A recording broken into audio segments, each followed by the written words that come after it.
dapat dito na ituwid. Baka kamatayan na imbalance, sa kabilang buhay pa ngayon babalansehin, dapat dito na habang may panahon. Balance the life of your loved ones also, now. Mga magulang na nang i-spoil ng mga anak, mga mahal sa buhay na nagbubulag-bulagan sa mga kamalian ng ating mga mahal sa buhay, learn from Job. Job 1:1-5. Many years ago, a man named Job lived in the land of Uz. He was a truly good person who respected God and refused to do evil. Job had 7 sons and 3 daughters. Job's sons took turns having feasts in their homes, and they always invited their 3 sisters to join in the eating and drinking. After each feast, Job would send for his children and perform a ceremony as a way of asking God to forgive them of any wrongs that they have done.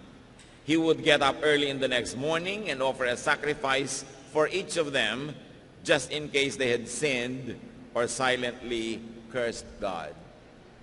Masarap ang buhay nitong pamilya ni Job at laging nagpipiesta yung mga anak niya.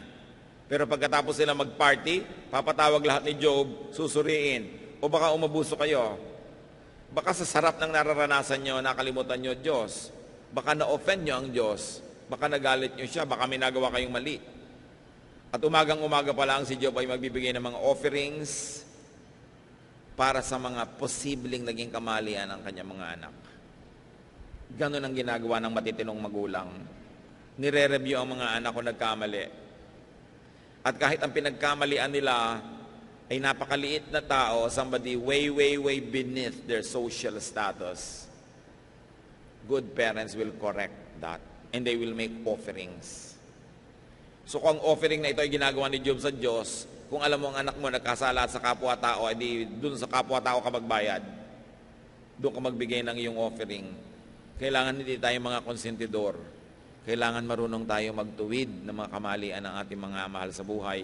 Kung hindi, aantayin pa ba natin na langit ang pumalo sa kanila at sa atin? Intercede for your children. Intercede for your loved ones now. Make offerings for your loved ones. Pray for them. Dahil baka may mga imbalances ang buhay nila. Tandaan natin, walang nakakalusot. Sabi nga, mene tekel parsin. The writing on the wall, tinimbang ka, ngunit kulang. At dumating ang hatol ng Diyos sa mga kulang, ang timbang. Dapat tayong lagi magsikap na itama. At huwag na natin patagalin. Every day,